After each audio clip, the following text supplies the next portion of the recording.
सनातन वैदिक विश्व हिंदू धर्म सत्य प्रात्यक्षिक पुनर्जीवन। मी काशी विश्वेश्वर सरस्वती महाराज कलकी दत्तात्रय मंदिर शिरूर गोंडनदी पाचवाडी येथून दिनांक 8/8/1960 पासून प्रचार करीत आहे। आपण विश्वक्रांती नवे ज्ञान आपण ऐका, सर्वात सांगत जा।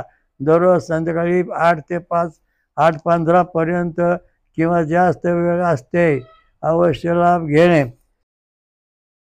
ओम वक्रतुंड महाकाय सूर्यकोटि समप्रभ निर्विघ्नं कुरु मे देव सर्वकार्येषु सर्वदा। सर्व जगांचा एकच परमेश्वर आणि त्याच्याबद्दल जगात वाद चालले। कोणी गणपतीला, कोणी शंकरला, कोणी ब्रह्मदेवाला, कोणी आणि देवाला जो तो मुख्य मानतो, कोणी मानवाला मुख्य मानतो। पण खरं परमेश्वर जो आहे त्याला हाडं मांस नाहीत, वज्रकवच शरीर धारण केलेलं आहे। अमृत पितो, सोमरस पितो, निराहारी राहतो, तो जन्मत नाही मरत बी नाही असा जो परमात्मा आहे, त्याला जर सर्व जग शरण गेलं तर सर्व जगाला सुख शांती मिळेल तशी मिळणार नाही। कारण सर्वांचा नियंत्रण करता जो परमेश्वर आहे तो आहे श्रीवत्सक्षा भगवंत। श्री ओम सहस्र शीर्षा पुरुषा सहस्राक्षा सहस्रपाद स भूमिशोर्ता दशांगुलम। हा जो परमेश्वर आहे याचा आपण ध्यान केलं पाहिजे, स्मरण केलं पाहिजे। जे आपण आपले देवदेवता आहेत त्यांना सोडायचं नाही, त्यांच्या मार्फत आपण तिपर्यंत जाऊन पोहोचतो। आपण जर गणपती, ब्रह्मदेव, विष्णू, शंकर, नंतर इंद्र, दत्त, विराट यांना सोडून जर आपण वाकडे तिकडे करीत बसलो कुठल्या महाराजांच्या नाही लागून आणि देवांची नावच नाही घेतली तर आपल्याला प्रत्यक्ष परमेश्वरापर्यंत जाता येणार नाही, मुख्य जे सापडणार नाही। कारण का, त्याचं कारण असं आहे की 7 देव असे आहेत की यांना परमेश्वराचं पूर्ण अधिष्ठान आणि ज्ञान आहे। बाकीचे जे देव आहेत त्याला त्या देवावर विश्वास ठेवून जगतात। आणि हा देवदेवताचं जे शरीर आहे ते ब्रह्मवज्र कवचमय, त्याला हाडं आणि मांस का रक्त नाही। देवांच्या शरीरामध्ये मुख्य परमात्मा आहे, शरीरामध्ये त्यांच्या शरीरामध्ये अमृत आहे आणि सोमरस आहे। आणि मानवाच्या शरीरामध्ये रक्त आहे, हाडं आहेत, मांस आहे, असे फरक आहे।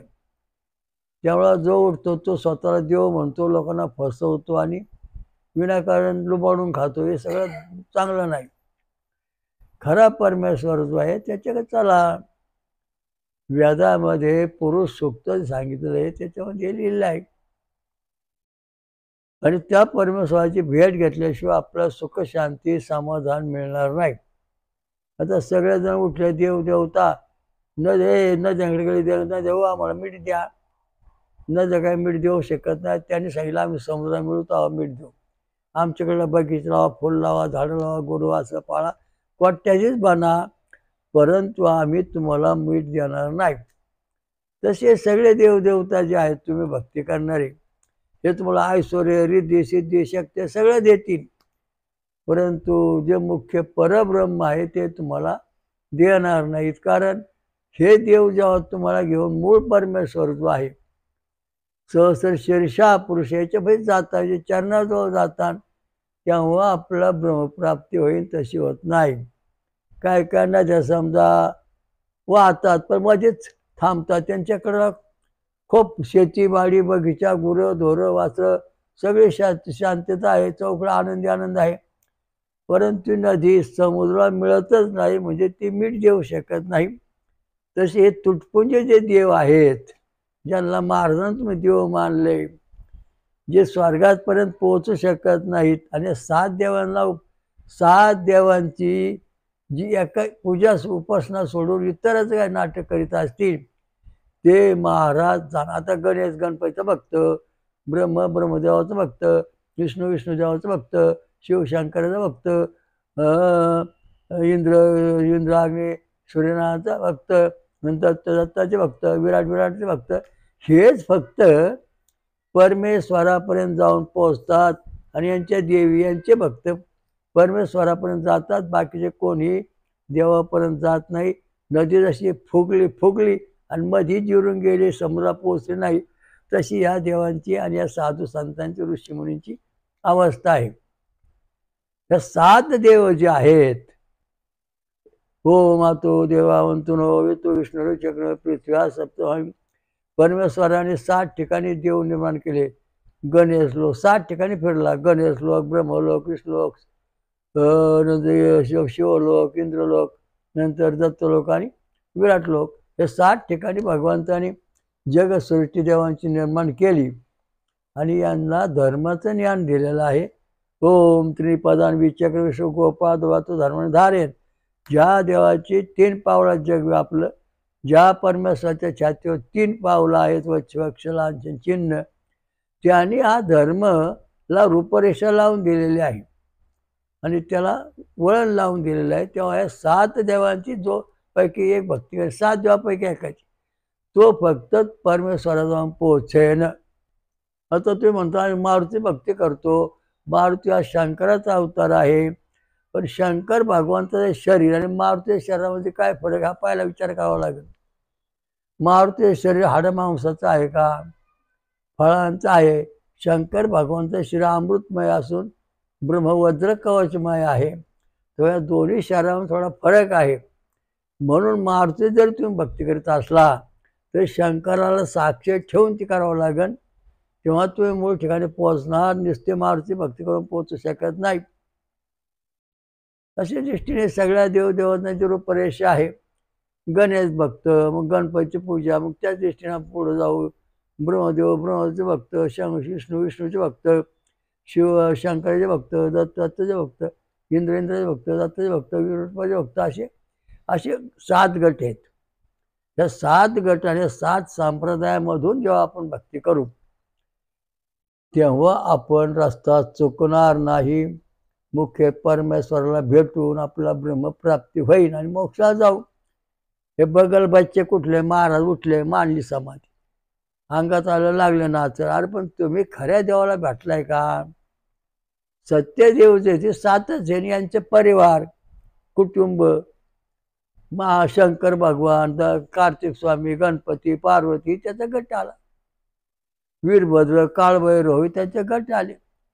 मग ह्या गटातला जो मुख्य देव जो आहे त्याची भक्ती तुम्ही करता किंवा त्या भक्तांचे भक्त सांप्रदायिक पद्धतीने करतात, तेव्हा तुम्ही मूळ ठिकाणी पोहोचता. तसे पोहोचू शकणार नाही. ज्याला नुसतं गप्पा मारायचं, खूप मोठं लिखाण करून आपलं समय दिशाभूल करायचं, 7 देवापैकी सांप्रदायिक सनातन धर्म जो आहे, हा 7 देवांचे जे भक्त असतील तेच फक्त ब्रह्मस्थितीला प्राप्त होतात, बाकीचे होत नाहीत.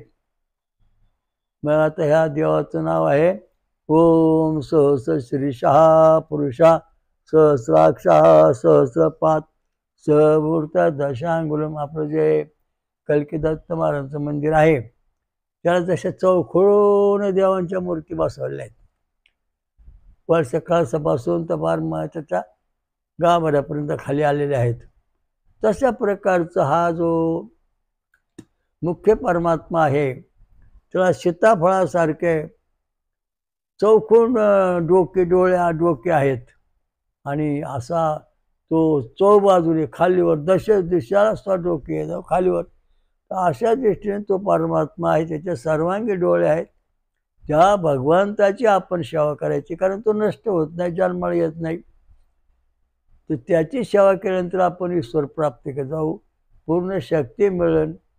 पण ती कशी मिळवायची मागं पाहिलं आपण. पृथ्वीलोक, अंतरिक्ष आणि द्युलोक.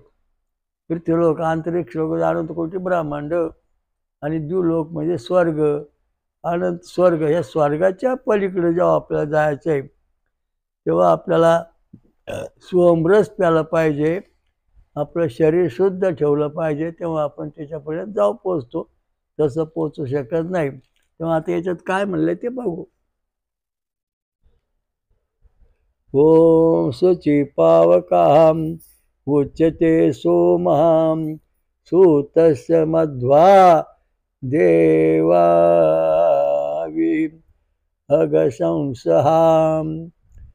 सोमवल्लीपासून परिपूर्ण काढ्याला शुद्ध रस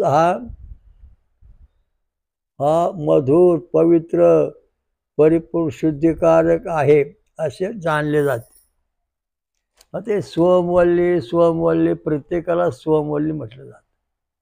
पण निश्चित सोमवल्ली जी आहे ती नेमकी वनस्पती म्हणजे ऊस आहे, दुसरी सोमवल्ली नाही. आणि हिमालयामध्ये जर सोमवल्ली नावाची वनस्पती आहे, तर ऊसाचा जो रस आहे तो हिरवट रंगाचा आहे. आणि हिमालयाची सोमवल्ली आहे तिचा रंग सुद्धा हिरवट रंगाचा आहे. मग याच्यामध्ये एक शास्त्र असं सांगितलंय की बा हे सोमवल्लीचा जो रस आहे ह्या रसामध्ये दूध टाका. मग आता हिमालयातल्या सोमवल्लीमध्ये महाराष्ट्रातल्या ऊसाच्या सोमवल्लीमध्ये आपण दूध टाकलं तर थोड्या वेळाने आपलं असं दिसन की महाराष्ट्रातल्या ऊसाचा सोमरसात दूध टाकल्यानंतर याचा रंग पांढरा झालेला दिसन, पांढरट दिसन. तर हिमालयाची जे सोमवल्ली आहे तिचा रंग जो आहे तो हिरवट रंग जो आहे त्याच्यात दूध टाकल्यानंतर तो रंग ठिकऱ्या झालेला दिसतो. म्हणजे याचा अर्थ असा आहे की खरी सोमवल्ली म्हणजे ऊस आहे. मग त्याला जोडून फळांचा रस, नारळाचं पाणी, आमरस, नंतर साबुदाण्याची खीर हे त्याला जोडून आलेले सोमरस आहेत. आता सोमरस किती आहेत याचं गणित वेदात सांगितलेलं नाही, पण सोमरस आहेत ते जवळजवळ प्रत्येक फळापासून सोमरस तयार होतो इतके आहेत. लिंबाचा सोमरस, सरबत केला का झाला सोमरस. परंतु हे सगळं आंबूट आहे. सोमरस गोड आहे, गोड फळाचा सोमरस तयार होतो आणि त्या सोमरसाचा फायदा आपल्याला फार होतो. तो या ठिकाणी त्यांनी सांगितलं वेदात ऋषी मुनींनी, सोमवल्लीपासून काढ्या रस म्हणजे ऊसापासून काढ्या रस मधुर पवित्र आणि शुद्धिकारक आहे. मधुर आहे, गोड लागतो, पवित्र आहे, शुद्धिकारक आहे. शुद्धिकारक म्हणजे आता याचा अर्थ पाणी शुद्ध आहे. पाणी शुद्ध आहे म्हणजे शुद्ध पाण्यामध्ये बादलीत पाणी जर ठेवलं आपण तर बादलीचा तळ दिसतो, विहिरीचा तळ दिसतो शुद्ध पाण्याचा. शुद्ध पाणी जर स्थिर असेल तर नदीचा तळ दिसतो, नदीमधले मासे दिसतात, नदी काय काय ते याला म्हणजे शुद्ध पाणी, शुद्ध जल शुद्धिकारक आहे. आणि ज्या रसामधून तळ दिसत नाही त्याला शुद्ध पवित्र असं म्हटलं जात नाही. हिमालय सोमवल्ली जिचा जो रंग हिरवट आहे त्याच्यामुळे तळ दिसत नाही. आणि आपला हे जो सोमरस ऊसाचा आहे पद्धतशीर जाता आपण ग्लासात ठेवतो त्याचा तळ दिसतो, म्हणजे हा शुद्ध सोमरस आहे. हा महत्वाचा आहे. भगवान शंकराने याला पास केलेलं आहे, दुसरा पास केलेला नाही. शंकर पार्वतीने, विठ्ठल रुक्मायाने, अग्निनारायणे, गणपतीने, शंकर सर्व 33 कोटी देवांनी सोमरस रिद्धी सिद्धी प्राप्त होते. आता सोमरस पेल्यानंतर आपल्याला सोमरस म्हणजे देव देव देव म्हणजे त्याच्यात जे मार्ग आहेत म्हणजे ते मार्ग असे भूतयान मार्ग, पितृयान मार्ग, देवयान मार्ग. देवयान मार्गामधलं आपल्याला सामर्थ्य प्राप्त होतं, देवयान मार्गाला सिद्धी प्राप्त होतात, ते कधी नष्ट होत नाहीत. देवयान मार्गाला सिद्धी प्राप्त झाल्यानंतर त्या पिढी हजारो वर्ष राहतात, त्या नष्ट होत नाही. जसे उदाहरणार्थ श्रीरामलिंगाचं देवस्थान आहे भगवान शंकरच, तर हे शंकर भगवान सोमरस पिऊन राहतात. यांना ज्या सिद्धी प्राप्त झालेल्या किंवा ज्या शक्त्या त्या देवळात किंवा आसपास आहेत त्या हजारो 2000 200 हजारो कोटी वर्षापासून जशा तशा आहेत, त्या नष्ट झालेल्या नाहीत. हा सोमरसाचा महत्व होता. दुसरा म्हणजे पितृयान मार्ग. याच्यामध्ये रिद्धी सिद्धी आहेत. वरण भात खाणाऱ्या, आमटी खाणाऱ्या, पुरणपोळ्या खाणाऱ्या, ह्या सिद्धी जशाच्या तशा अनंत कोटी वर्ष जगू शकत नाही किंवा कार्य करू शकत नाही, क्षीण होऊन नष्ट होतात. भूतियान मार्ग जो ह्या मंगळ खाणारे त्याच्या रिद्धी सिद्धी किंवा जे देवदेवता आहेत ह्या सुद्धा पुढे क्षीण होत जातात. त्या सिद्धी सुद्धा हजारो वर्ष टिकू शकत नाहीत. उदाहरणार्थ एखादा भूतसिद्धी आहे आणि ती तुमच्या अंगात आली, हे भूतसिद्धी तुम्हाला शिकल्यानंतर तुम्ही जर समजा सोमरसपर्यंत तुम्हाला सोडून निघून जाते, टिकत नाही, निघत नष्ट झाली. परंतु जेव्हा एखादी दैवी सिद्धी प्राप्त होते, मग शंकर भगवानची दैवी सिद्धी आपल्याला प्राप्त झाली, सोमरस पेल्यामुळं होतं, ती सिद्धी शक्ती आपल्याला सोडून कधी जात नाही किंवा आपल्या नावाखाली कायम कार्य करतात, कायम राहतात, अशी परिस्थिती आहे. म्हणून हे 7 देव जे आहेत, गणपती, ब्रह्मदेव, विष्णू, शंकर, इंद्र, अग्नी म्हणजे सूर्यनारायण आणि दत्त आणि विराट,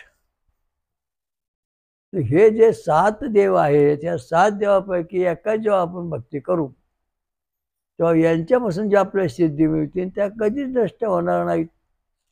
अष्टविनायक गणपती, नंतर ब्रह्मदेवाचे अवतार, ह्या ज्या सिद्धी आहेत त्या नष्ट होत नाही. कारण ब्रह्मदेवाची सिद्धी काय नष्ट होत नाही, ते जसे तसे. छंद आणि स्वराची सिद्धी ब्रह्मदेवाची आहे. जग निर्माण करण्याची पात्रता आहे. माणसारखा माणूस, गायसारखी गाय, बैलसारखा बैल.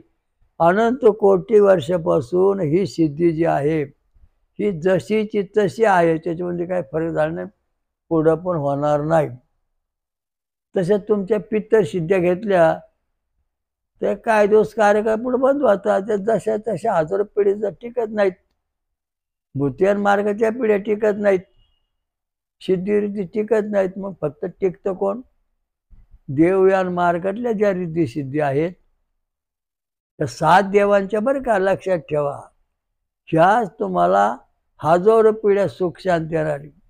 मग 7 देवांच्या पत्नी आल्या, गणपती, सरस्वती, ब्रह्मदेव, सावित्री, गायत्री, विष्णू, महालक्ष्मी, शिवपार्वती, इंद्राणी, शची, सूर्यनारायण, संज्ञादेवी, नंतर दत्त, प्रकृती, नंतर विश्व विराट रूप, प्रकृती, हे जे सगळे सिद्धी आहेत यांच्या पत्नी किंवा सहकार्य कुटुंब आहे, याच्यातल्या ज्या सिद्धी रिद्धी सिद्धी आहेत त्याच्यातली एखादी जर आपल्याला प्राप्त झाली तर हजारो पिढी आपल्या घराण्याचं कल्याण करणार.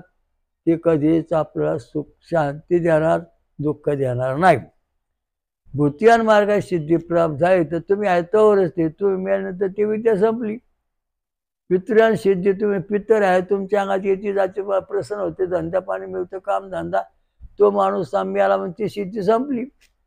आता या ठिकाणी राम सिद्धी, राम कृष्ण आहे, राम यांच्या ज्या सिद्धी आहेत, शक्ती आहेत, त्या कधी नष्ट होणार नाहीत, होणार पण नाही, कारण ही विष्णू प्रत्यक्ष. मग अशी भक्ती आपण जे करतो, सांप्रदायिक भक्ती, सांप्रदायिक विठवा रखमाई, हे जे देवदेवता आहे सगळ्या, हे सांप्रदायिक भक्ती. ज्ञानेश्वर महाराजांची सिद्धी कधी नष्ट होणार नाही, तुकारामांची सिद्धी कधी नष्ट होणार नाही. अशा दृष्टीने संत मंडळी होंगळे ज्या भक्तदेवांचे त्यांना जे मिळालेलं सामर्थ्य आहे ते जसं तसं अनंत कोटी वर्ष राहणार आहे. आणि त्याच्याकरता आपल्याला म्हणजे विचार करून पूर्व भक्ती करा. कुळदैवत खंडोबा महाराज, शंकर भगवान, वंश परंपरेने आले काळभैरव, देवी, ह्या ज्या सिद्धी आहेत आपल्या कुळदैवताच्या, ह्या आपल्या घराण्याचं संरक्षण करण्याकरता जशाच्या तशा आपल्या घराण्यामध्ये हजारो पिढ्या राहिलेले राहत आहेत, पुढे पण राहणार आहेत.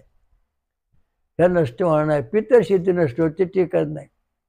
भूत सिद्धी टिकत नाही, ऐका आली गेली संपते.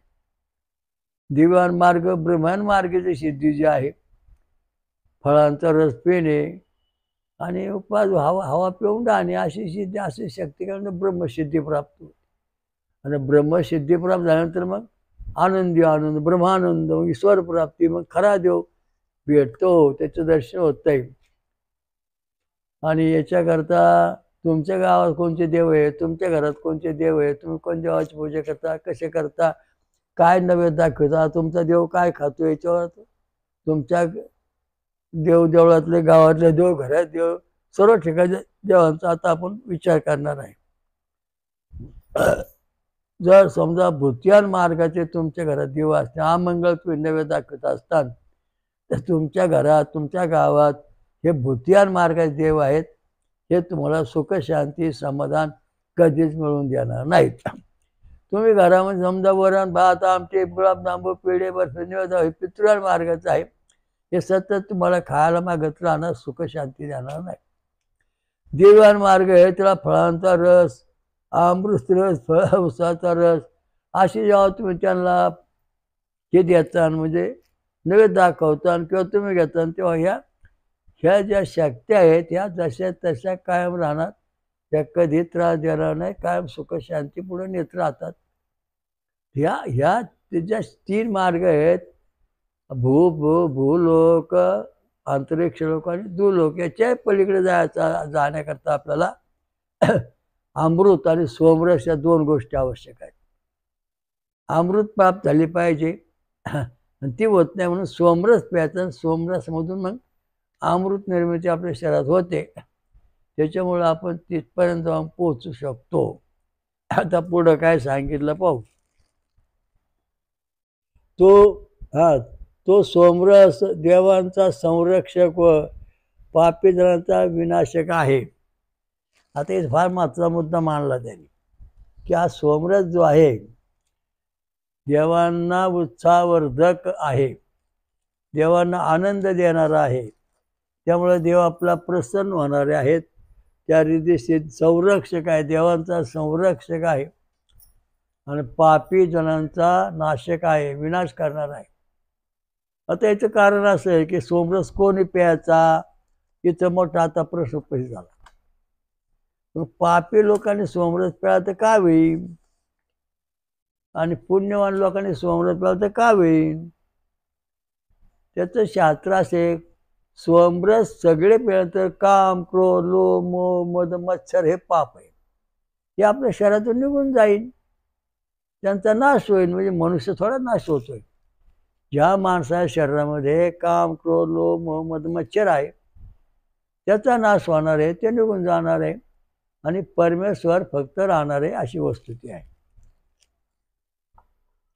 त्याच्याकरता हा सोमरस आपल्या शरीरावर काय परिणाम करतो, त्याचा कसं काय परिणाम होतो, आता आपण इथं पाहणार आहोत.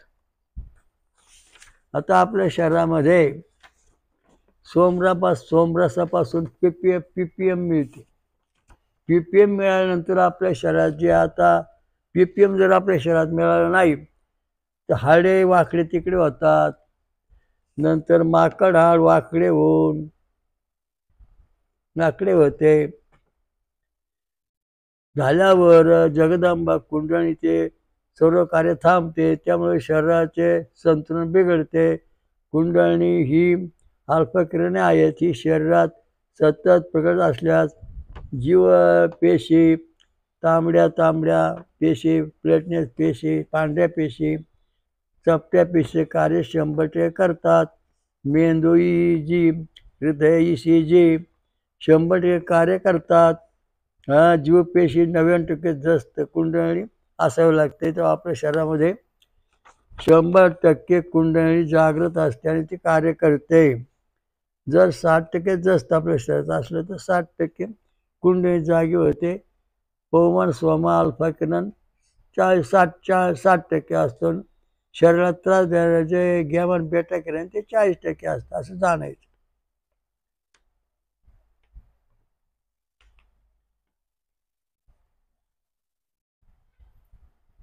आता याचा उपाय म्हणजे वेद मंत्र, रक्तवान भक्ती करणं पाहिजे. ये बीला गणपती, ओला विष्णू, याला शिव, बीला सूर्यनारायण भक्ती करणे. याच्याकरता काय खाल्लं पाहिजे? काकडे, कांदा, टोमॅटो, बटाटा खाणे, आंबा, केळे, सफरचंद, संत्रे खाणे. यामुळं आपली वाकडी झालेली जी हाडं आहेत किंवा त्या हाडात जे बळकटपणा नाही तो पुन्हा सुरू होतो, व्यवस्थित राहतो. आता याच्यामध्ये सर्वात गुणकारी काकडी, टोमॅटो, बटाटा आहे. आंबा, केळे, सफरचंद, संत्रे आहेत. यापैकी रोज एक फळ खाल्लं पाहिजे, त्याचा सोमरस केला पाहिजे आणि तो तुम्ही केल्यानंतर तुमचे जे शरीरातले हाडे आहेत वाकडे झालेले ते सोमरस पेल्यानंतर सरळ होतात. वाकडी झालेली हाडं सरळ होत नाही असं डॉक्टरांचं म्हणणं आहे. माकड हाड वाकडं झालं की कुंडलीचं कार्य थांबलं. तुमच्या शरीरामध्ये रोगराई व्हायला सुरुवात झाली. आजार कधी थांबणार नाहीत, जीवाला शांती मिळणार नाही, काहीच नाही, कारण ते माकड हाडं वाकडं झाले. मग हे सरळ होत नाही. मग हे सरळ होण्याकरता आपण देवाची भक्ती करतो, आरडतो, ह्या अवस्थेत ओरडतो. पण त्याच्याकरता जे महत्त्वाचं सांगितले, काकडी, नंतर आंबा, सफरचंद, केळी, संत्रे, हे 5-6 वस्तू अशा आहेत सोमरसामधल्या की त्या आपल्या शरीरामध्ये माकड हाड किंवा हाडकं जे आलेले आहेत ती हाडं सरळ होतात, नवीन बांधतात. त्या सोमरसा एक चमत्कार सांगतो. एक व्यक्ती आपल्याकडे आली, तिचे पाठीचे 5 मणके कुजले होते आणि ते पूर्णपणे सडून गेले होते. तर डॉक्टरने सांगितलं आता काही जगण्याची आशा राहिली नाही. हे सगळे पाठीचे 5 मणके सडलेले आहेत आणि पाठीचा जो मज्जारो जो स्कार्डोन स्पायनल आहे तो सुद्धा फार कमकुवत झालेला आहे. मग आपल्या कल्की दत्त महाराजांना आल्यानंतर आम्ही त्यांना सांगितलं तुम्ही सोमरस प्या, ह्या वस्तू लिहून दिल्या. त्याला अजून काय थोडं सांगितलं आणि 6 महिन्यांनी ती पाठीच्या मणक्याचा परत फोटो काढले. तेव्हा ते फोटोमध्ये पाठीचे मणके पुन्हा हाडं, कुजलेली हाडं, नवी हाडं तयार झाली. ती व्यक्ती अजून आहे. अजून बऱ्याच व्यक्ती अशा आहेत की त्यांना नवी हाडं तयार झाली आणि त्यांचं जीवन सुरक्षित झालं. कशामुळं? तर सोमरसामुळं. म्हणजे सोमरस नुसता सोमरस नाही, ऋषी, देवता, छंद आणि स्वर हे त्याच्या पाठीमागे असतात.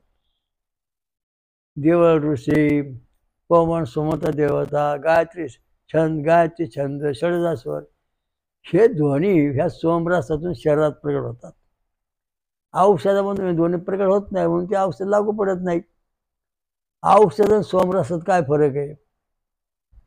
तर सोमरसामधून ऋषी, देवता, छंद आणि स्वर हे प्रकट होतात आणि ते प्रकट झाल्यानंतर आपल्या शरीराला पोषक आपण मूळ स्थितीत येतो.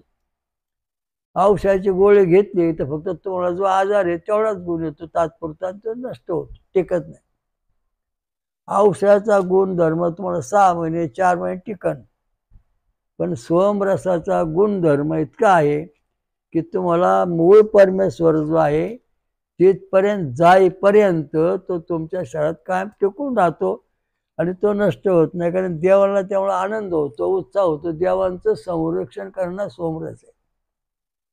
आपले जे देव आहेत घरादारात, गावात, त्या सगळ्या देवांचं संरक्षण करायचं असेल, संवर्धन करायचं असेल, शक्तिशाली बनवायचं असेल, ते वरण भात चापट्या तापाट्या वाकड्या तिकड्या अमंगळ यांनी त्या सुधारणार नाही. ते देव संरक्षण त्यांचं होणार नाही. आपल्या देवांचं संरक्षण का झालं नाही? ते आपलं संरक्षण का करीत नाही? आपलं वाटोळं का झालं? 1000 वर्ष आपल्याला परक्याने राज्य का केलं? असा प्रश्न काय लोक विचारतात. तुमचे देव जागे होते ना, मग 1000 वर्ष लोकांनी प्रयोग काय केला? आमचे देव जागे आहेत पण आमचे जे भक्त आहेत ते देव मारून टाकले, त्यांनी झोपी लावले. देवांना पाहिजे खायला सोमरस प्यायला पाहिजे, अमृत प्यायला पाहिजे, ते भक्तांनी त्यांना दिलं नाही. आज म्हणून पण देत नाही, देणार पण नाहीत, कारण ही वेडी मंडळी सगळी. वरण भात आमटी चपाती खारे अन्न हे पूर्ण ब्रह्म एवढंच म्हणतात.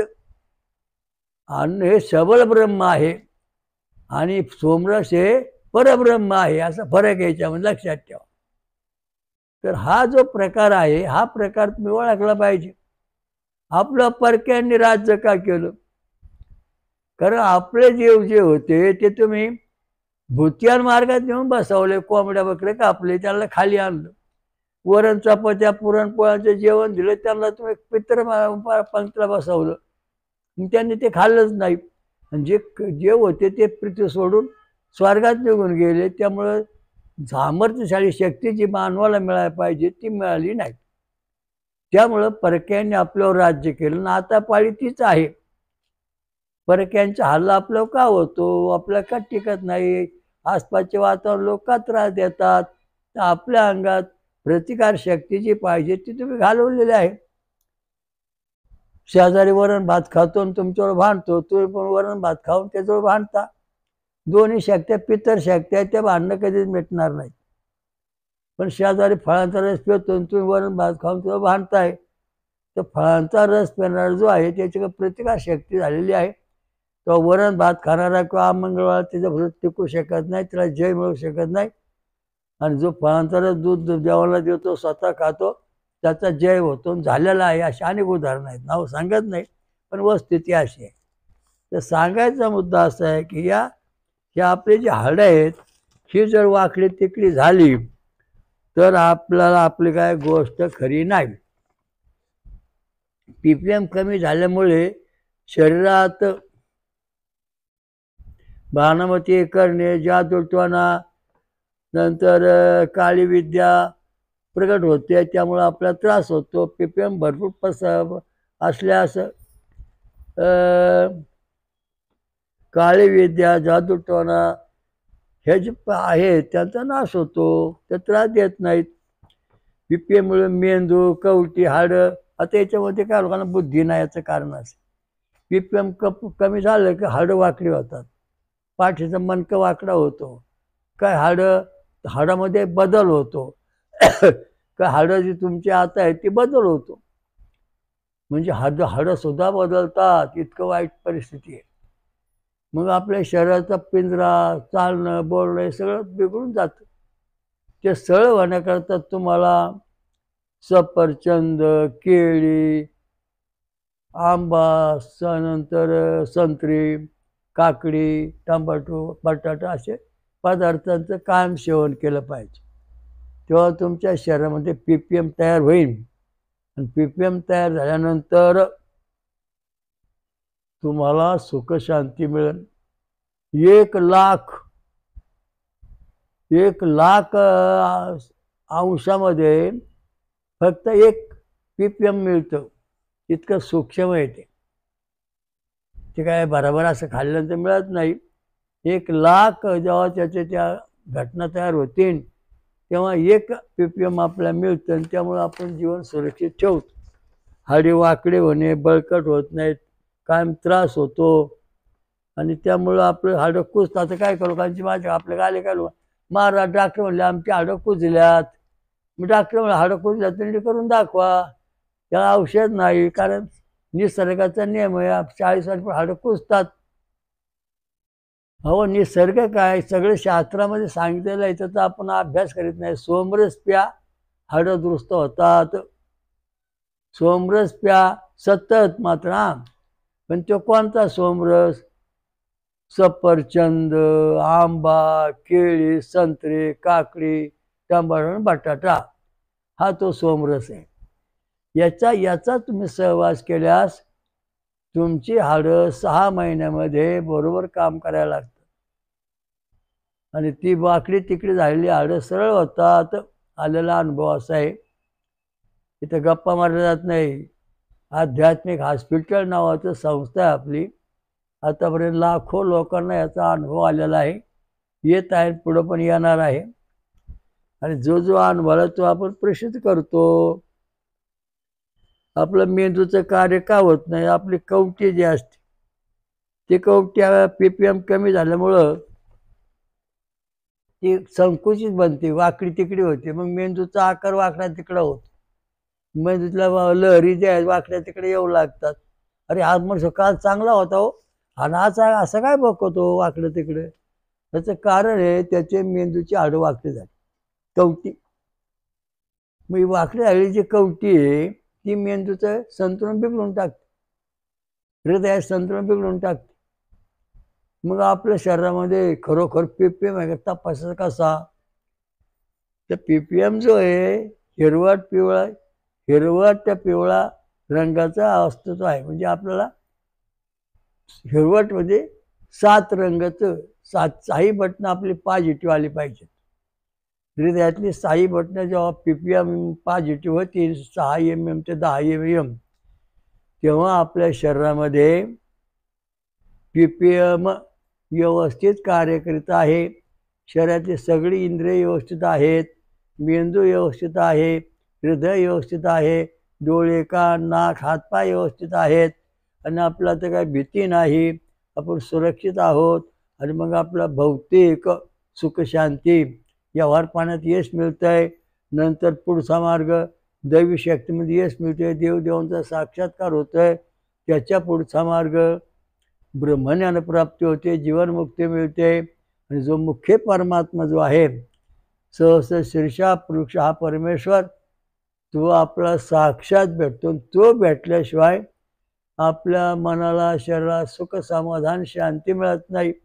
पण हे कशामुळं तर पीपीएम जर शरीरात निर्माण झाला आणि हाडं जर पुन्हा वाकडी झाली सरळ झाली तरच पाठीचा मणका वाकडा होतो, ताट बसता येत नाही, पाठीच्या मणक्याला कुजलं, गुडघे कुजले. का कुजले तुमचे गुडघे, का कुजले हाताचे सांधे, का डोळे दुखायला लागले, का डोकं दुखायला लागलं, का हातपाय दुखायला लागले, हे सगळं पीपीएममुळं होतं. पीपीएम कमी झालं की तुमच्या शरीरामध्ये सगळ्याच गोष्टी अवघड होतात.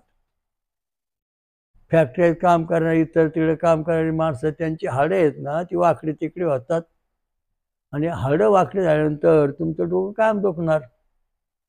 म्हणजे डोक्याचं हाड वाकडं झाल्यानंतर त्याचं कोणी काय करू शकत नाही, औषध खा नीटवा, औषध खा नीटवा. पण ही हाडं सरळ होण्याकरता, ती लवचिक हाडं पुन्हा दुरुस्त होण्याकरता काकडे टमाटर बटाटा हे झालं अन्न खाण्याचा पद्धत. आंबा सफरचंद केळी आणि संत्रे या सोमरस झाला.